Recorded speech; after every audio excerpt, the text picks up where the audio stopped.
Obviously, the elephant in the room, you know, hard not to address the video that I made yesterday, the announcement that 100 Thieves Esports made yesterday regarding the VALORANT roster. Parting ways with Baby J and Eccles. Moving forward with Bang and JC Stanny. I know that probably came as a surprise to everybody, but pretty much all the things that I had to say about it, I mentioned in the Twitter video. So if you hadn't seen it there, you should go watch it. I mean, look, guys, this shit's never fun, man. I mean, plain and simple. It's like, I really hope. I mean, I don't expect the broader esports ecosystem and all the people that, you know, make up this community to know me very well. But for the people that watch my stream or been watching my videos, hopefully the years or however long you've spent with me is a reflection of the character that I have as a individual, not only professionally and personally.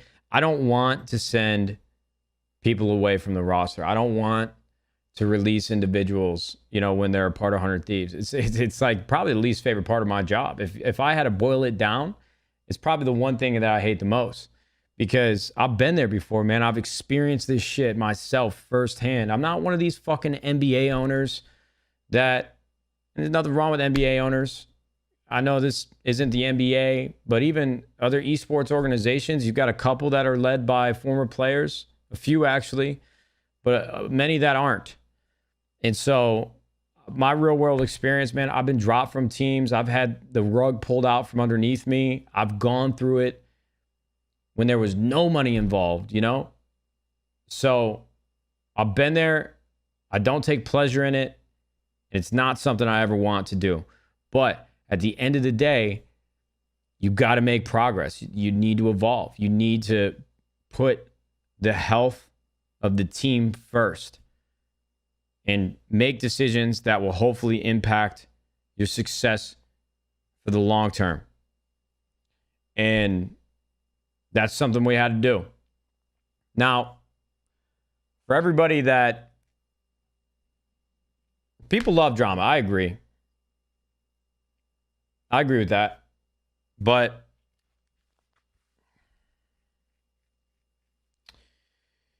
you know, everybody has an opinion on our roster. Everybody's going to have their own thoughts and their own opinions. Like, there's no denying that. There's nothing I can do to help that. If anything, the fact that so many people have an opinion about our roster means that they're interested or they're entertained by, you know, what we're doing over here in some way or another, which is a good thing. You know, I always say all press is good press. But, you know, when we have attention like this on us, I never want it to be about releasing players and bringing new players on. But here we are. So, listen, I know that a lot of these backseat GMs and a lot of the people that look at our roster, hindsight's 2020. A lot of you guys suggesting players that are a part of other teams that we could have signed in the past. This roster could have looked very different a few months ago. It really could have. And I'm not going to get into the details of that and talk about specific individuals and players, but a lot of people on Reddit and social media don't understand the time and effort that our program has invested in trying to source the right talent that fits with our roster the best. And I think a lot of people think that we're asleep at the wheel, but in any case, I don't believe that to be true. Obviously, I'm not in the weeds, you know, coaching this team or making every single decision about who we should pick up and who we should release. But I have a very large impact on those decisions. And there was a lot of things that we did in the offseason and a lot of different roster compositions that just did not come to fruition. You know, like, I'll tell you this. You guys got to... I've told this to the players, man. I have. I want nothing more in this world to have the best Valorant team in the entire world. I really do. The LCS championship last year was fucking incredible. You know, one of the best achievements, one of the greatest achievements that I've ever been a part of. It was something that Couldn't be done from an expansion team. Nobody thought 100 Thieves would ever do it. We did it. It's a proud day. Call of Duty before franchising, we won 2 majors in our first year.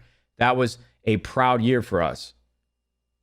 Fortnite, we got some of the best players in the world still on our roster. Apex, hopefully, will improve over time. But Valorant specifically is the one game that I still want more. I want to win more than anything in this world in Valorant right now. And, you know, the entire situation with Steel and Nitro, him going back to CSGO, the players wanting to move away from Steel, people having, you know, difference of opinions. That was not fun for me. I did not enjoy that, because here I'm thinking we have a really, really good team that can make some noise at these major events, and it just didn't pan out. And that's just esports, man. That's just how things happen. You know, not every roster that you put together is going to be destined to win championships. And that's something that you need to be at peace with. And over this offseason, we had like 3 or 4 months to try to put together the best damn team that we could possibly put together. And there are a lot of iterations of this roster that you guys will never see, you'll never know, that almost potentially happened. And so when you bring up people like Cryo and Xander, it's like, why didn't you sign those guys? Why didn't you pick up Cryo and Xander? Those guys are fucking incredible players. I don't think anybody had any idea how good they would be. And I know this Xander guy said that there was an opportunity for us to sign them. Trust me, man. If I knew what was going to happen and how good those players would have been, it would have made an easier decision for us. I don't know how the roles would have panned out. You know, those are things like, I can't sit here and make hypothetical promises that we would have pulled the trigger on those 2 players. But there were other potential opportunities that we were pursuing that just did not pan out for many different reasons. Whether it was contracts, whether it was players coming over from CSGO that said they were going to, that didn't end up doing that. It was a culmination of a lot of things that just did not go our way. And then we were pleasantly surprised with the trials that we went through with Baby J and Eccles. I think the team had a lot of confidence. You know, I'm envious, really, of Valorant and the ability to trial players, because you don't get that very often in Call of Duty back in the day, maybe, you know, 2012, 2013, when you had an opportunity to do those things. You get to scrim with players before you sign them. That was very helpful. It doesn't happen as much anymore across a lot of different games, but in Valorant, you get to trial players.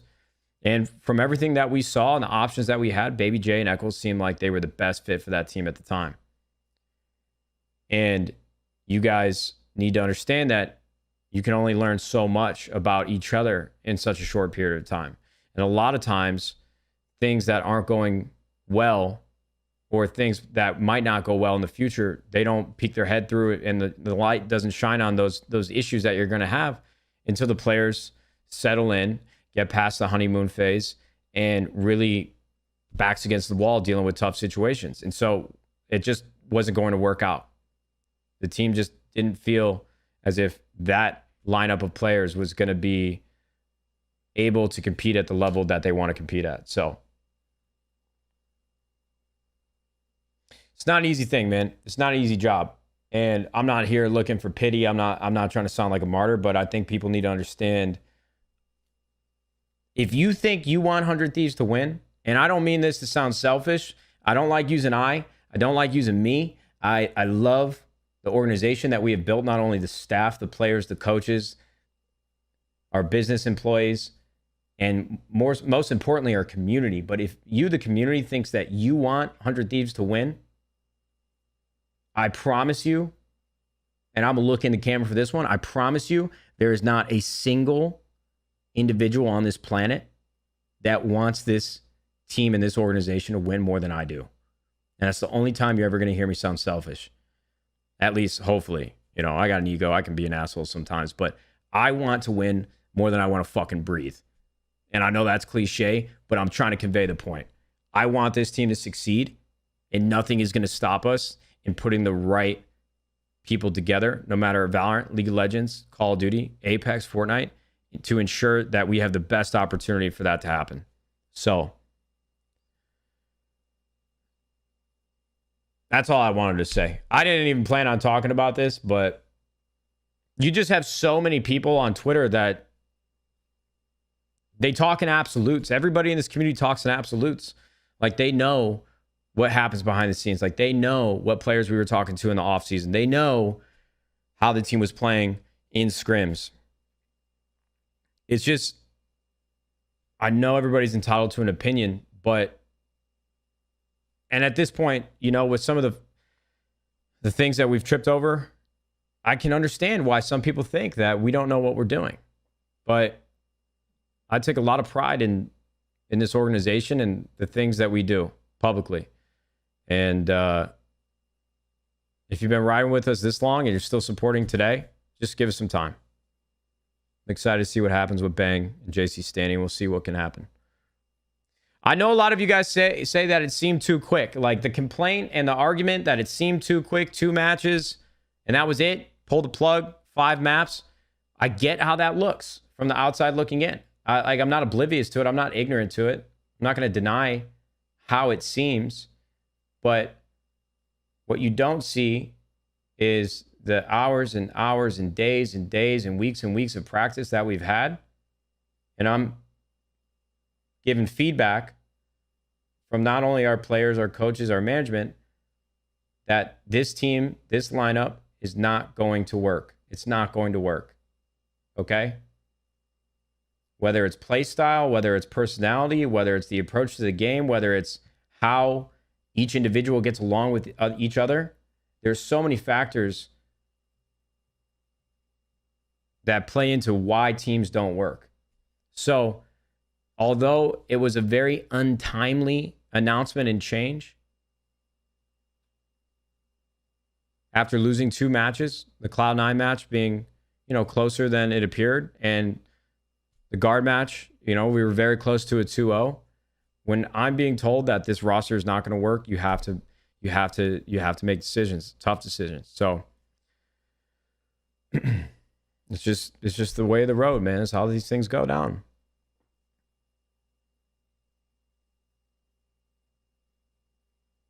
The 13-0 was the nail in the coffin. No, listen, the 13-0 was not the nail in the coffin. I was incredibly fucking pissed off when we lost 13-0. Don't get me wrong. I mean, I was livid. My blood pressure skyrocketed. I wanted to kill our head of esports, who is an incredible human being. I love that man to death, and I think he has done a phenomenal job for 100 Thieves. But my emotions run high. I'm a very emotional person, so my knee-jerk reaction was to be really fucking mad at our head of esports. How could this happen? And 2, just to tweet. I want people to know that I care. And maybe I shouldn't tweet the way that I do, but I'm an emotional person. I want this team to succeed. So there was no ramifications, though, for the players or the repercussions that I had for the players. I just want them to win. I'm a fan. I'm a fan of this team. Just so happens that I'm part of the organization, but I'm a fan first in a lot of ways. At least when it comes to watching the matches. That's why you don't really see me do watch parties, dude. I did a watch party once with Cloud9. And I hated every second of it because I had to sit here and like take it on the chin. When in all actuality, when we're losing, I'm fucking living. I'm basically like punching walls. I'm a psychopath. But them losing 13-0, although I was incredibly upset and disappointed and frustrated, was not the reason why we sent the players on their way. Whether you believe that or not is up to you. It's your own prerogative. I'll let you do that decision making. Either way, it doesn't matter to me. But that was not why the trigger was pulled.